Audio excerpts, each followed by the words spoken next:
Mata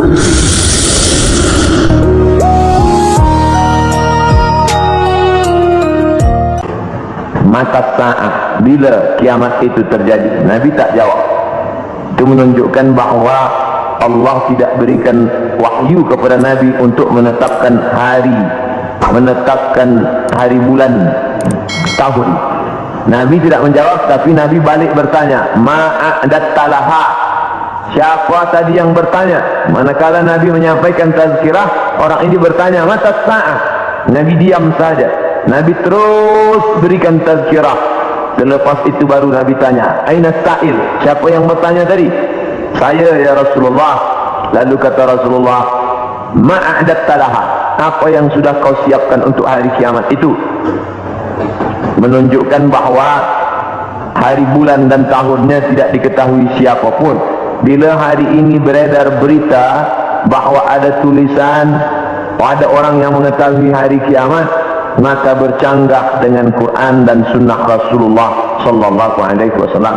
Kerana Nabi tidak pernah membicarakan itu kepada Sayyidina Abu Bakar, Umar, Uthman wa Ali wa an kulli sahabati Rasulullah ajma'in. Sedangkan Al-Quran jelas-jelas, a'udzubillahi minasyaitonir rajim, yas'alunaka 'anis sa'ati ayyana mursaha. Mereka bertanya kepada engkau tentang hari kiamat, bila terjadinya. La ya'lamuha illahu, tidak ada yang tahu kecuali hanya Allah subhanahu wa ta'ala. Tapi masalah tanda-tandanya, maka Nabi banyak bercerita. Tanda-tanda ini dibagi dua. Ada tanda yang bersifat fisik, nampak. Di antaranya ucapan Nabi, tatawul al-bunyan, berlomba-lomba membuat bangunan tower yang tinggi. Itu sudah tampak hari ini. Bahkan Imam San'ani menyebutkan, bila ada binaan, bangunan yang lebih tinggi daripada Jabal Abi Qubais, salah satu tanda hari kiamat. Hari ini kita melihat Jabal Abi Qubais, dulu bukit yang paling tinggi di samping Ka'bah. Hari ini Jabal Abi Qubais lah yang paling rendah. Jabal Abi Qubais di belakang bukit Safa. Bila kita naik ke atas bukit Safa, ingin memulai sa'i menghadap ke arah kiblat, tepat di belakang kita Jabal Abi Qubais yang dipotong, dikerat, kemudian di atasnya dibina istana Raja Fahad.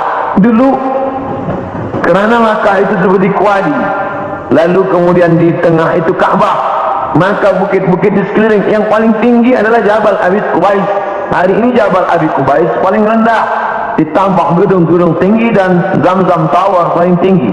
Maka ini salah satu tanda fisik yang nampak oleh mata. Lalu kemudian tentang bagaimana seorang ibu, antalidal amatu rabbataha, seorang budak hamba sahaya melahirkan tuannya. Ini pun juga fisik, nampak dia oleh mata. Ada dua makna bahawa seorang hamba sahaya melahirkan tuannya.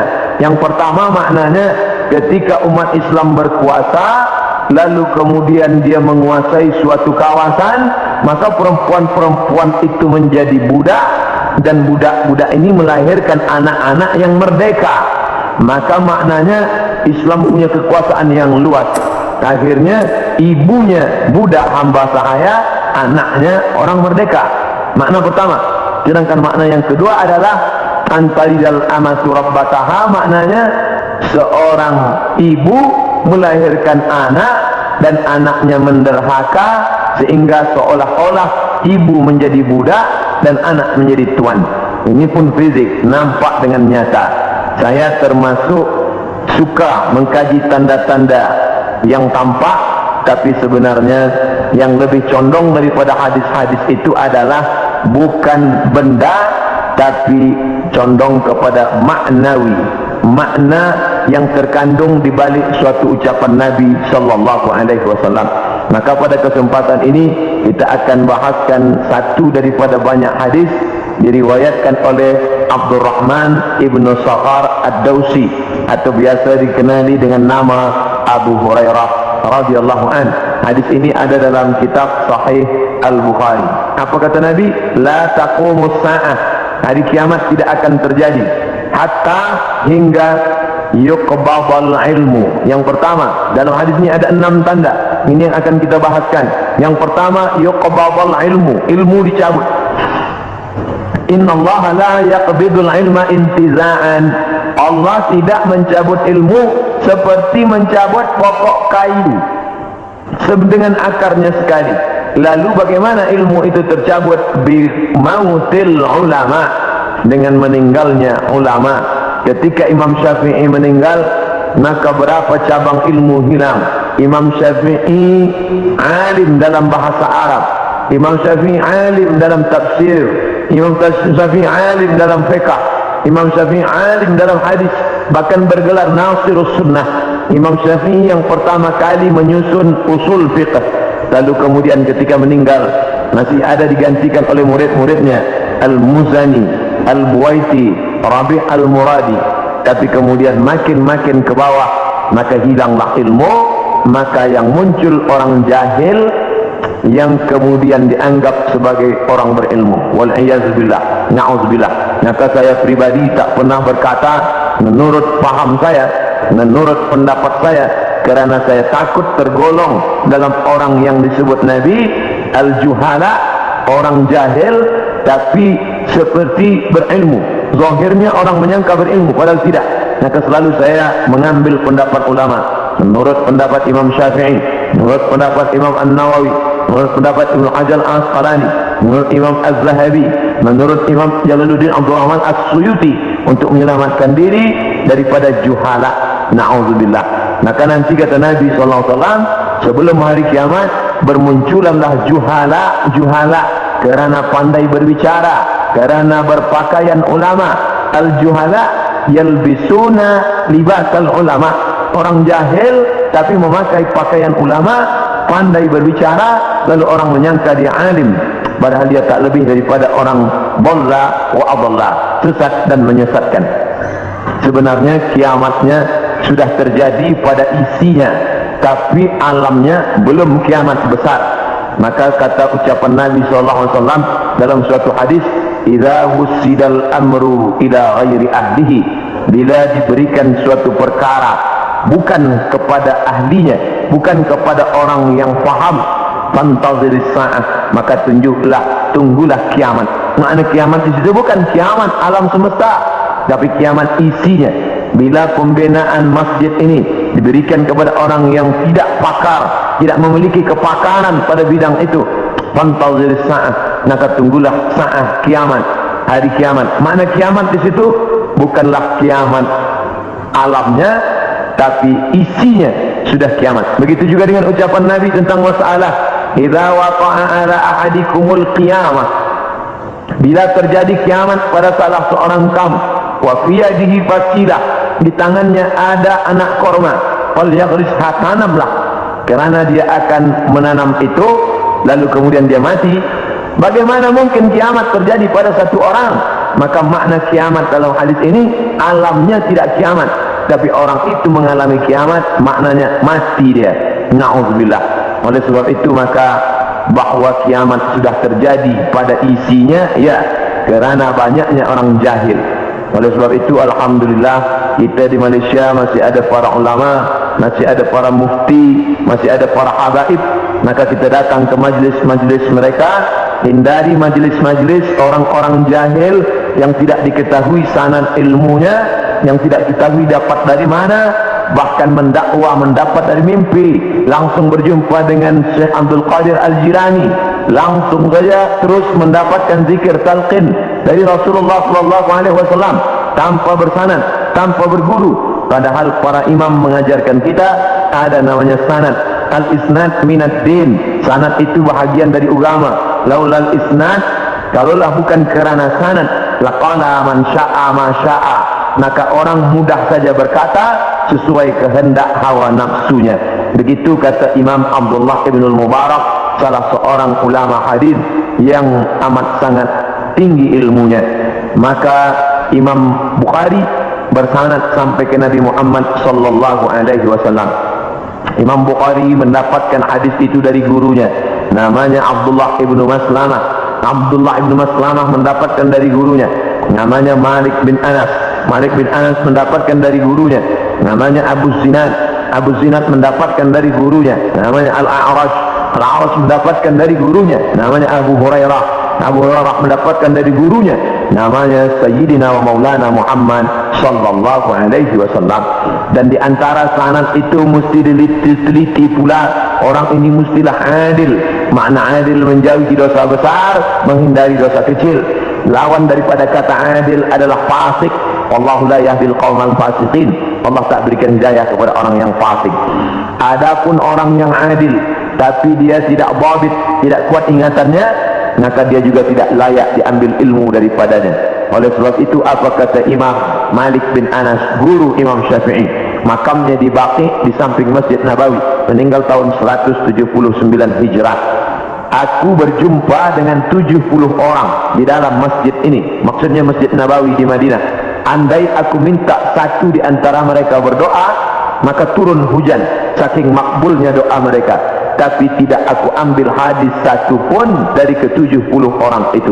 70 orang zuhud, ahli ibadah, abid, banyak ibadahnya, kabul doanya. Andai aku minta satu orang berdoa, turun hujan, begitulah kabulnya. Tapi aku tidak mengambil ilmu dari mereka kerana tidak dhabit, kuat ingatannya.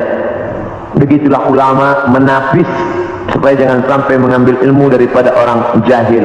Kerana di antara tanda kiamat adalah yuqbadul ilmu, bahwa ilmu dicabut Allah Subhanahu wa taala. Maka bila kita masih ada kajian-kajian khas tafsir, khas fiqh, khas usul fiqh, khas hadis, maka kita hadir, kita dengarkan, kita pahami, kita rakamkan, kita share, maka dia bagian dari dakwah. Tapi bila itu sudah tampak banyak menebar, sebenarnya salah satu daripada tanda hari kiamat. Yang kedua,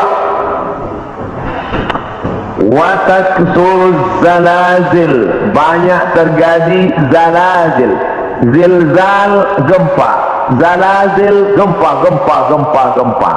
Maka kita lihat idza zulzilatil ardu zilzalaha, bila sudah digoncangkan bumi itu, wa akhrajatil ardu athqalaha, dan dia menggoncangkan lalu keluarlah isi yang ada di dalamnya. Dulu terjadi juga gempa, faj'alna 'aliyaha safilaha, kami jadikan bagian dalam naik ke atas, bagian atas turun ke bawah. Amtarna 'alaihim, kami hujani mereka bihijaratin, dengan batu, min sijilin mandud, dari tanah liat yang terbakar. Sudah lama terjadi, tapi hari ini terjadi lebih banyak lagi di banyak-banyak tempat. Bahkan gempa tak lagi terhitung, hari ini terjadi di sini, hari ini terjadi di sini. Ini menunjukkan bahawa salah satu dari tanda-tanda itu sudah muncul, mengingatkan kita. Apakah dengan terjadinya ini lalu kita stres, setelah ini lalu kita tidak beraktiviti, lalu setelah ini kita tidak lagi beramal? Bukan begitu makna memahami tajuk kajian kita ini.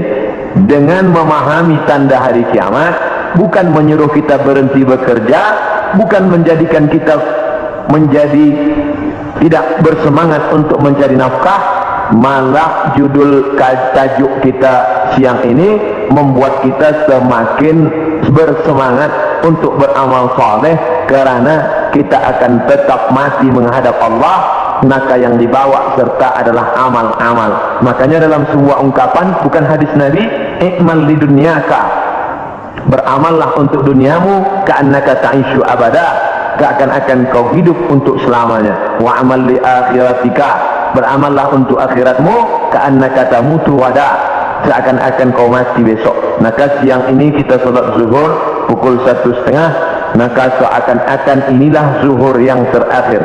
Saya akan sampaikan tazkirah ini dalam 60 minit. Selepas itu kita akan buka soalan, kita akan jawab masalah-masalah yang ditanyakan terkait dengan tajuk kita sebahagian besarnya.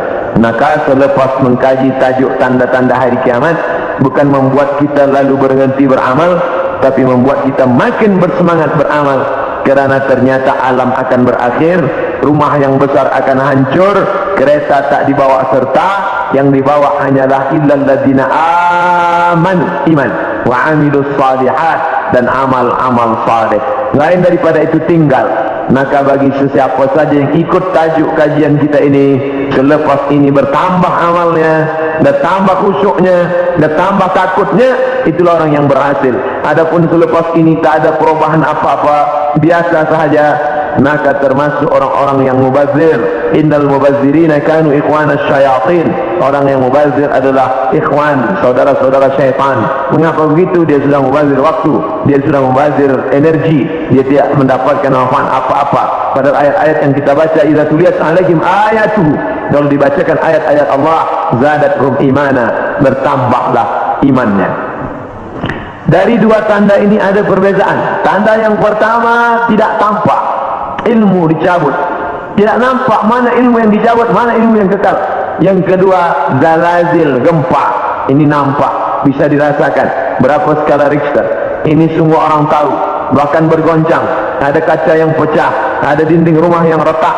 Itu terjadi belakangan ini, lebih banyak lagi signal pertanda bahawa Allah Subhanahu wa taala akan mengakhiri dunia ini. Lalu kemudian berikutnya adalah wa yataqarabuz zaman. Zaman, masa, waktu, yataqarab, saling mendekati. Apa makna saling mendekati? Tidak lagi terasa. Baru saja hari Jumat, esok hari kita sudah salat Jumat. Baru saja Idul Adha, kita sudah membeli kambing dan sapi untuk Idul Adha berikutnya. Baru saja lepas Idul Fitri, sudah bersiap-siap lagi hendak memasuki bulan Ramadan. Itu kita rasakan sekarang.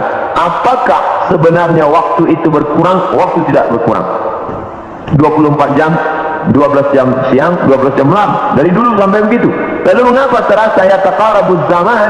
Kerana ada alat-alat yang membuat kita merasa cepat. Dengan tumbuhnya alat-alat elektronik, datangnya internet, sehingga zaman begitu cepat tak terasa. Dulu orang duduk lama terasa, baru berakhir petang hari. Tapi hari ini tak terasa, petang siang malam, petang siang malam, berputar begitu cepat. Wa yataqarabuz zaman. Maka ini kita rasakan, makin hari makin kuat. Apa yang ada pada kita masa kecil dulu, sekarang sudah tidak ada lagi. Permainan-permainan anak kecil seperti layang-layang, seperti gasing dan lain sebagainya, orang sudah bermain digital semua. Dan hilanglah permainan yang mengambil masa waktu ini. Lalu kemudian waktu semakin pendek, dan puncanya adalah orang sudah tidak lagi peduli kepada jiran tetangga, tak lagi memperdulikan masa, sehingga hilanglah apa yang diberikan Allah. Padahal Allah SWT berikan masa ini, dan kita semua akan ditanya tentang masa yang sudah kita pakai. La tazulu qadama 'abdin, kaki anak Adam tidak akan bergeser, pindah di satu tempat lain, hatta yus'alah, sampai hingga ia ditanya. Pertanyaan banyak. La tus'aluna yawma idzin 'anil na'im, kamu akan ditanya tentang banyak pertanyaan. Tapi satu di antara pertanyaan itu adalah an umrihi fima afnah, umur kemana saja kamu pakai. Maka pertanyaan yang paling banyak tak dapat dijawab oleh manusia adalah umur, usia, kemana saja kau pakai yang dititipkan Allah Subhanahu wa ta'ala. Wa yataqarabuz zaman, waktu semakin dekat.